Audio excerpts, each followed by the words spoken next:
ዮሐንስ ወንጌል ምዕራፍ 1 ቁጥር 29 ላይ እንዲህ ብሎ ዮሐንስ መሰከረለት። የዓለም ኃጢአትን የሚያስወግድ የእግዚአብሔር በግ የተባለለት ብቸኛው አዳኝ ኢየሱስ ነው።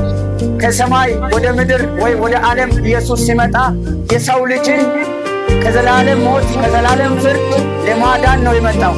ስለዚህ ዛሬ ደግሞ ኢየሱስ አዳኝ እንደሆነ ጌታ እንደሆነ ስንሰብክ ነገ በቅርብ እንደሚመጣ ማረጋገጫዎች፣ ምልክቶች ከ2018 ዓመት በፊት ኢየሱስ ክርስቶስ የተናገረው ትንቢቶች እየተፈጸሙ እንደሆነ ግልጽ ነው።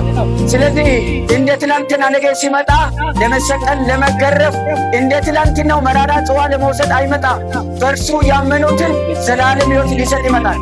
ስለዚህ ከዚህ ጌታ ጋር አምርጡ፣ ንስሐ ግቡ፣ ተመለሱ። የመዳን ቀን ዛሬ ነው። ዮሐንስ ወንጌል ምዕራፍ 14 ቁጥር 6 ላይ እንዲህ ብሎ ኢየሱስ ተናግሯል። እኔ መንገድ፣ እውነት፣ ሕይወትም ነኝ፣ ከኔ በቀር ወደ አብ የሚያደርሳችሁ የለም ይላል።